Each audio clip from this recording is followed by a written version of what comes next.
Good morning my dear students. आज हम लोग पढ़ेंगे पाठ 18। बाबा साहब भीमराव अंबेडकर जी द्वारा रचित यह पाठ है जिसका नाम है श्रम विभाजन और जाति प्रथा।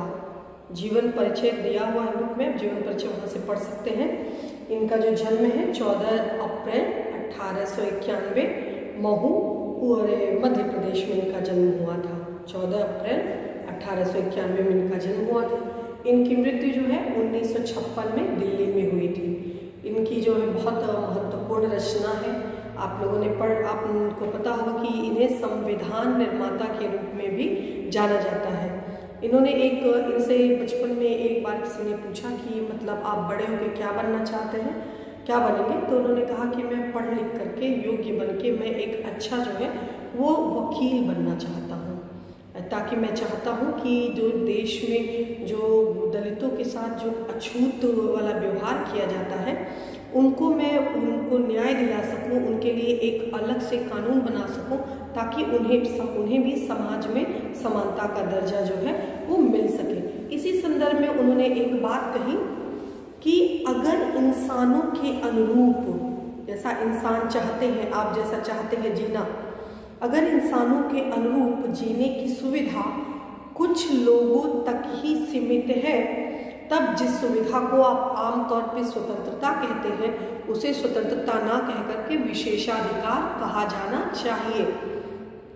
कि अगर आपने यह अधिकार कुछ विशेष वर्ग को दे रखा है कि आप जैसा चाहें जी सकते हैं, जैसा चाहें अपने व्यवसाय का चयन कर सकते हैं, अपने रुचि के अनुरूप कार्य कर सकते हैं, और यह अधिकार सबको नहीं है, यह अधिकार कुछ विशेष लोगों को है, तो इसे स्वतंत्रता का नाम नहीं देना चाहिए। स्वतंत्रता मतलब सबके लिए एक ही नियम व्यवस्था, किसी लिए भेदभाव नहीं होना चाहिए।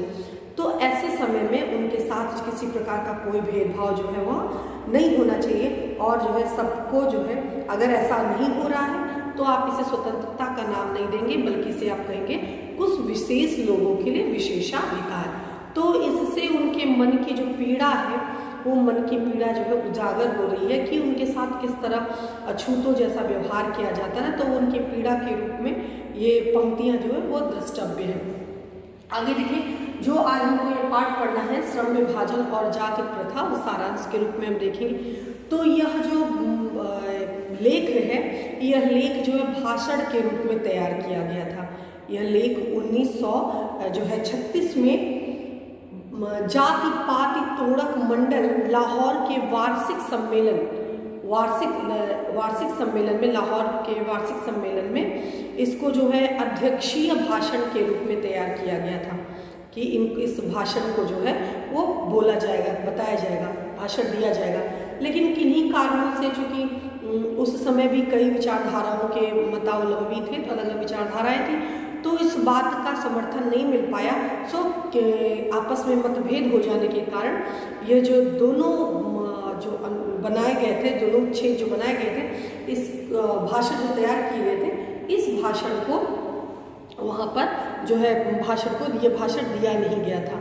तो ये दूसरी भाषा को हिंदी में रूपांतरण जो है वो ललई सिंह जी के द्वारा इसका रूपांतरण किया गया था।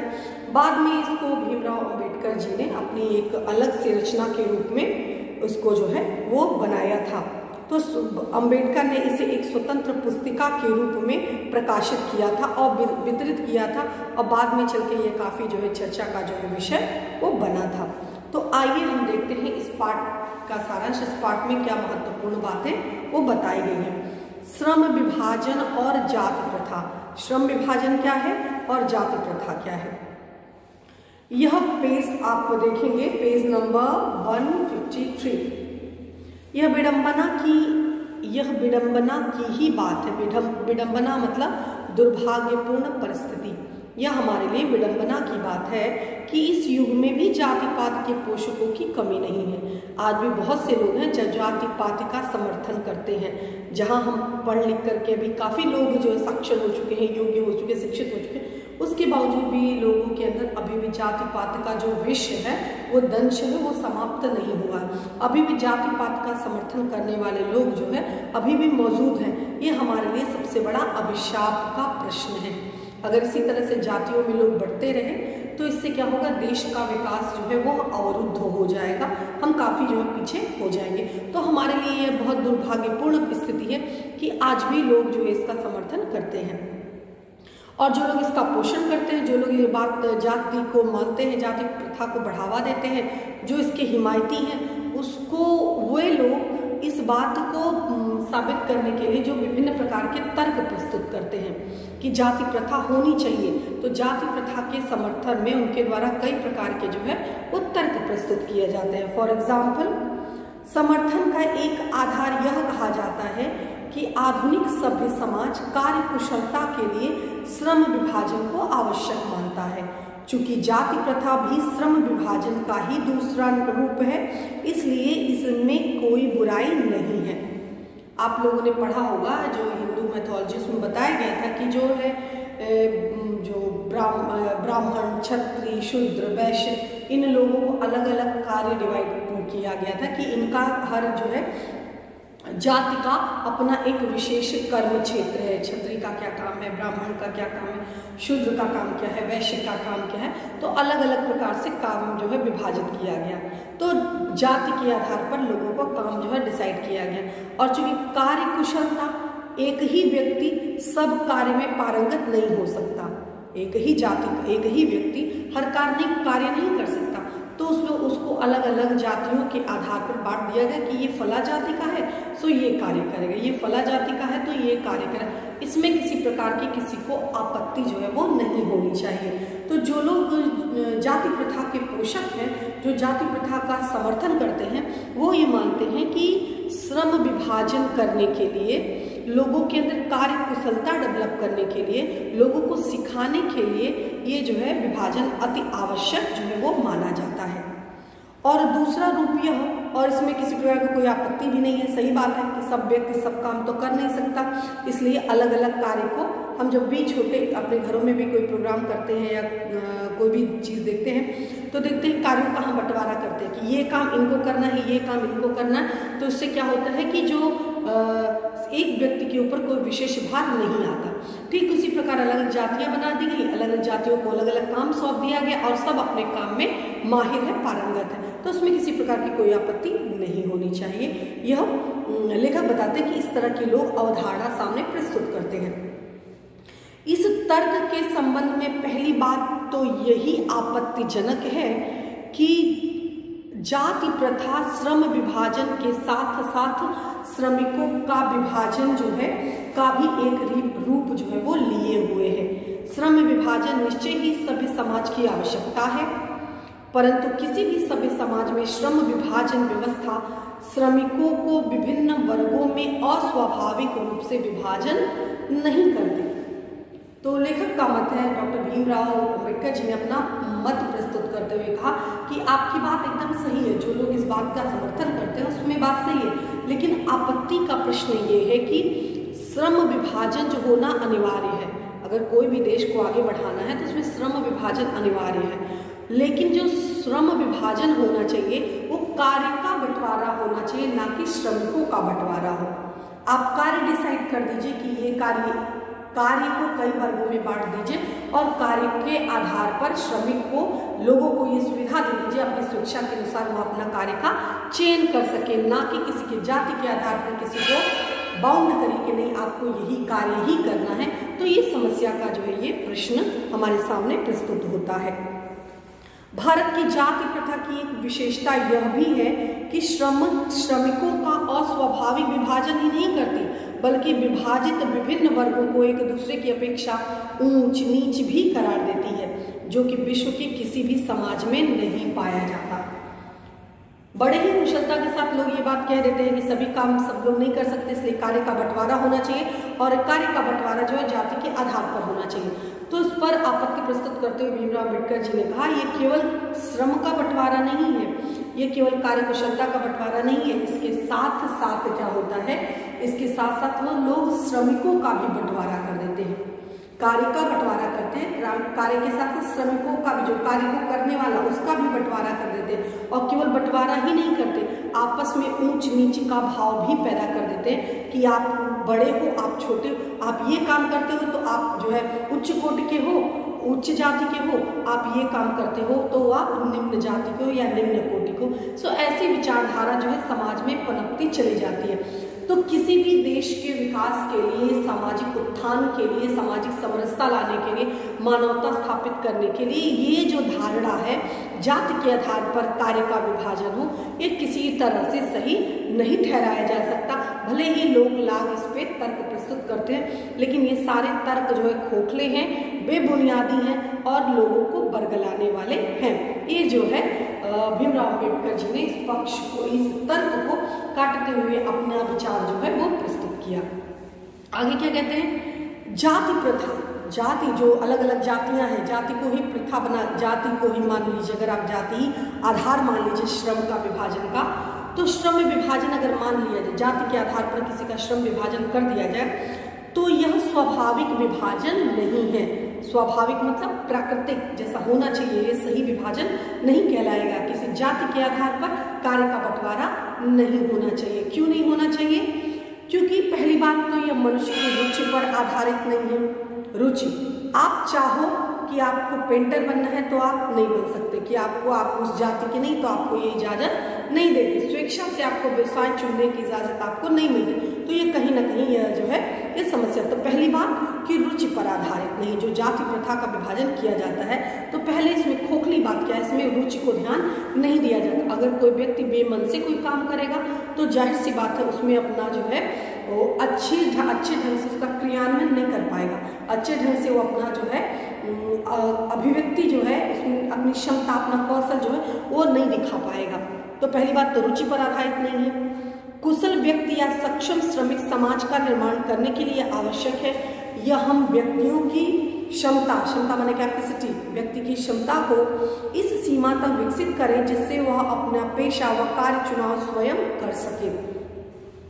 कार्य कुशलता की अगर हम बात करते हैं तो सबको एक खुली अपॉर्चुनिटी मिलनी चाहिए, सबको एक खुला मौका होना चाहिए कि जो चाहे वो, जो जिसमें जिसको रुचि है वो व्यवसाय, वो कार्य को जो है क्रियाकलाप वो सीख सकता है। और सीखने के उपरांत सबको अपनी क्षमता विकसित करने का समय दिया जाए, हुनर दिया जाए कि आप ये कार्य करिए, उसके बाद जो है आप जो चाहे अपना व्यवसाय चुन सकते हैं। इतनी स्वतंत्रता जो है व्यक्ति को मिलनी चाहिए कि पहले आप अपनी क्षमता विकसित करिए, किसी भी जाति को इससे कोई मतलब नहीं, पहले अपनी कार्य कुशलता विकसित करिए, अपनी क्षमता विकसित करिए, अपनी योग्यता डेवलप करिए, देन आफ्टर आप जो है आप अपना पेशा, जिस विषय में आप चाहते हो, जिस फील्ड में आप चाहते हो अपना जो है झंडा लहरान, आप उस फील्ड में स्वतंत्र हो जाने के लिए, पेशा चुनने के लिए आप स्वतंत्र हो। यह सिद्धांत के विपरीत जाति का एक दूषित सिद्धांत यह है कि इससे मनुष्य के प्रशिक्षण अथवा किसी निजी क्षमता का विचार किए बिना जो जाति के आधार पर श्रम का बंटवारा करते हैं, उसमें एक दोषपूर्ण स्थिति क्या होती है? उसमें एक दोषपूर्ण यह स्थिति है कि उसमें व्यक्ति से पूछा भी नहीं जाता तुम ये काम कर पाओगे कि नहीं कर पाओगे, एक बात। दूसरी बात कि यह जो कार्य है उसमें किसी व्यक्ति को किसी प्रकार का कोई प्रशिक्षण नहीं दिया जाता, सिखाया नहीं जाता कि ये काम ऐसा किया जाता है तुम ऐसे ऐसे सीखो, सिखाया भी नहीं जाता, प्रशिक्षण भी नहीं होता। तीसरी बात, निजी क्षमता का भी कि यह बेचारा कर पाएगा भी कि नहीं कर पाएगा ये भी ध्यान नहीं दिया जाता, उसकी कैपेसिटी है कि नहीं है ये भी नहीं है, रुचि को भी दरकिनार कर दिया, व्यक्ति की जो किसी प्रकार का प्रशिक्षण भी नहीं दिया। तीसरी बात, उसको किसी तरह से जो है उसको निजी क्षमता का भी ध्यान नहीं रखा गया कि यह उसकी IQ लेवल, उसका इंटेलेक्चुअल पावर उतना है भी कि नहीं, वो सीख सकता है, उसकी बौद्धिक स्तर है कि नहीं है, वो सीख सकता है, कर सकता है कि नहीं पूछा जाता है। और किए बिना, इन सब का ध्यान दिए बिना, ना रुचि को ध्यान दिया, ना प्रशिक्षण को ध्यान दिया, ना ही कार्यकुशलता को, ना ही निजी क्षमता, इन सब बातों को दरकिनार करते हुए क्या कर दिया गया, माता पिता के सामाजिक स्तर के अनुसार पहले से ही अर्थात गर्भ धारण के समय ही मनुष्य का पेशा निर्धारित कर दिया जाता है।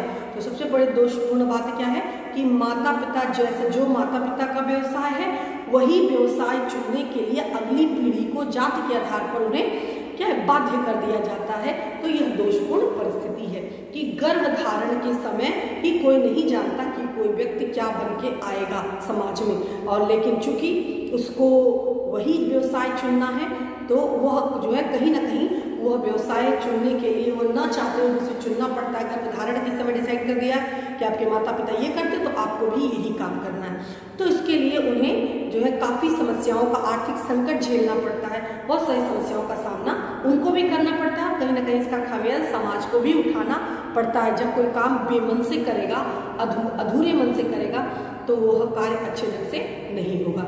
आगे देखिए, जाति प्रथा का दोषपूर्ण पूर्ण निर्धारण ही नहीं करती।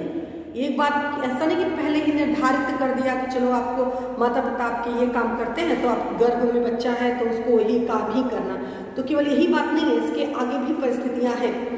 बल्कि मनुष्य को जीवन भर के लिए एक ही पेशे में बांध रख देती है, भले ही यह पेशा अनुपयुक्त हो, अनुपयुक्त यानी उसके लिए ठीक हो या ना हो, और अपर्याप्त होने के कारण भी वह भूखों मर जाए। भले ही जो आपने पेशा उसके लिए डिसाइड किया है, निर्धारण किया है कि यह व्यक्ति को यही काम करना है, भले ही यह पेशा उसके लिए अनुपयुक्त हो, उसकी क्षमता के अनुकूल ना हो, तो भी कोई बात नहीं। भले वह हो जीवन भर उससे उसका गुजारा, आर्थिक जो उसका जीवन का स्तर है वो समुन्नत हो या ना हो, वो पेट भर खा पाए या ना पाए, इससे कोई मतलब नहीं, इस बात पर कोई ध्यान नहीं देता।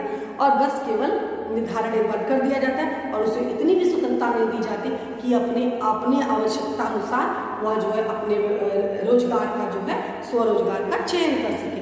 तो वो व्यवसाय उसके लिए उपयुक्त हो अनुपयुक्त हो, उससे कोई मतलब नहीं होता, बस उसे जीवन भर के लिए उस रोजगार से बांध दिया जाता है। आधुनिक युग में यह स्थिति प्रायः आती है क्योंकि उद्योग धंधे की प्रक्रिया व तकनीकी के निरंतर विकास और कभी कभी अकस्मात परिवर्तन होता है, उसके कारण जो है मनुष्य को अपना पेशा बदलने की आवश्यकता पड़ सकती है। और यदि प्रतिकूल परिस्थितियों में भी अपना पेशा बदलने की स्वतंत्रता न हो तो इसके लिए भूखों मरने के अलावा जो है क्या चारा रह जाता है। हिंदू धर्म की जाति प्रथा किसी भी व्यक्ति को ऐसा पेशा चुनने की अनुमति नहीं देती है जो उसका पैतृक पेशा न हो, भले ही वह उसमें पारंगत हो। इस प्रकार पेशा परिवर्तन की अनुमति न देकर जाति प्रथा भारत में बेरोजगारी का एक प्रमुख और प्रत्यक्ष कारण जो है वह बनी हुई है। तो उसमें बताया कि बहुत बार ऐसा होता है कि गर्भ निर्धारण के समय तो डिसाइड कर दिया जाता है कि आपको यही काम करना है, लेकिन भविष्य में क्या होता है कि कभी कारणवश कोई उद्योग धंधा बंद हो जाता है, अचानक से कोई महामारी आ जाती है, अचानक से कोई जो है मनुष्य के मतलब श्रमिकों के स्थान पे कोई नई नई टेक्नोलॉजी आ जाती है, तो ऐसे समय व्यक्ति के पास भूखों मरने के अलावा कोई चारा नहीं होता। या तो अपना व्यवसाय चेंज करे, व्यवसाय परिवर्तन करे, या व्यवसाय परिवर्तन की इजाजत उसको मिलती नहीं है, तो ऐसे समय उसके पास एक ही ऑप्शन है कि वह मर जाए। तो अगर जिस प्रकार जाति प्रथा को बढ़ावा दिया जाएगा, अगर इस तरह से ही आगे चलता रहा तो एक दौर ऐसा आएगा कि लोगों को भूखों मरने के अलावा कोई मार्ग नहीं बचेगा, पहली बात। और दूसरी बात, समाज में बेरोजगारी की दर जो है डे बाय डे जो है वो इंक्रीज होती जाएगी, बढ़ती जाएगी, जो इसका जो है हमें सोल्यूशन ढूंढना पड़ेगा। इस प्रकार हम देखते हैं श्रम विभाजन की दृष्टि से जाति प्रथा में गंभीर दोषों से युक्त है। बता दिया, रुचि का ध्यान नहीं रखते हैं, निजी क्षमता का ध्यान नहीं रखते हैं, कार्यकुशलता का ध्यान नहीं रखते हैं, ठीक है, वो बुद्धि लब्धि का ध्यान नहीं रखते हैं, इन सब बातों का नज़रअंदाज करके और जो है जाति प्रथा जो होती है, जाति प्रथा श्रम विभाजन मनुष्य की स्वेच्छा पर निर्भर नहीं रहता, उसकी रुचि को ध्यान में नहीं रखा जाता। मनुष्य की व्यक्तिगत भावना तथा व्यक्तिगत रुचि को कोई स्थान अथवा महत्व नहीं रखता। पूर्व लेख के आधार पर, यानी गर्भधारण के समय ही या माता पिता या जो हिंदू धर्म के अनुसार जैसा डिसाइड कर दिया गया है कि फलाना जाति का है तो उसको यही कर्म करना है, तो इसके आधार पर हमें ये स्वीकार करना पड़ेगा कि आज उद्योगों के में गरीबी उत्पीड़न इतनी बड़ी समस्या नहीं, समाज में आर्थिक मंदी चल रही है या लोग गरीब हैं, अशिक्षा का दौर है, यह उतनी समस्या नहीं है, बल्कि आज जितनी यह है कि मनुष्य निर्धारित कार्य, जो उनके लिए कार्य निर्धारित कर दिया गया कि आपको यही कार्य करना है, वह निर्धारित कार्य को अरुचि के साथ केवल विवशता से करते हैं। ऐसी स्थिति में स्वभावतः मनुष्य को दुर्भावना से ग्रस्त रहकर चालू काम करने और कम काम करने से के लिए प्रेरित करती है।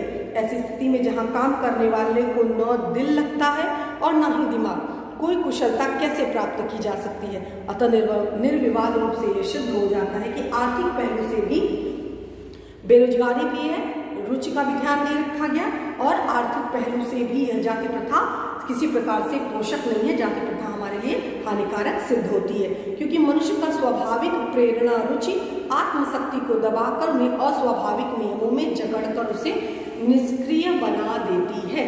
कि जाति प्रथा में दोष यह भी है कि व्यक्ति को स्वतंत्रता नहीं मिलती, रुचि का ध्यान नहीं दिया जाता, और वह व्यक्ति जब कोई काम उसको थोप दिया जाता है, कोई भी काम व्यक्ति के ऊपर थोप दिया जाता है, तो वो क्या करता है, उस काम को बेमन से करता है, अधूरे मन से करता है। और अधूरे मन से उसके अंदर टालू मानसिकता विकसित है, चलो ठीक है हम ऐसे ही करेंगे या नहीं करेंगे। अगर हो सकता है इस कार्य के अलावा उसको कोई दूसरा कार्य दिया जाए तो उसमें अच्छा जो है आउटपुट ला सकता है, लेकिन चूंकि इतनी स्वतंत्रता नहीं मिलने के कारण वह आर्थिक जो है समस्या भी, ये आर्थिक पहलू भी हमारे सामने आता है कि आर्थिक पक्ष भी इससे कमजोर होता है। कि समस्या गरीबी समस्या हमारे लिए नहीं है, अशिक्षा हमारे लिए समस्या नहीं है, कमजोर तबके के लोग समस्या नहीं, समस्या यह है कि उन्हें अपनी रुचि के अनुसार कार्य का चयन करने की स्वतंत्रता नहीं दी जाती, जिसके कारण लोगों के अंदर टालू मानसिकता डेवलप होती है। वो न बिना मन से कार्य करते हैं। जब कोई बात जो कार्य बिना मन से किया जाएगा तो जाहिर सी बात से उसका उत्पादन जो है उतना अच्छे ढंग से नहीं हो पाएगा। तो इस प्रकार भीमराव अम्बेडकर जी ने जाति प्रथा के जो भी उनके अनुसार जो भी जाति प्रथा के जो भी दोषपूर्ण स्थिति थी उसको हमारे सामने बड़े ही तर्कपूर्ण ढंग से, विवाद ढंग से स्पष्ट करने का प्रयास किया। अब आप जो है आप इसमें पढ़िए, इसको पढ़ने के बाद जो भी इस पर महत्वपूर्ण प्रश्न बनते हैं इनको आप तैयार करने का प्रयास करिए और समझने का, इसको जो है तार्किक पूर्ण ढंग से विश्लेषण करने का प्रयास करिए। धन्यवाद।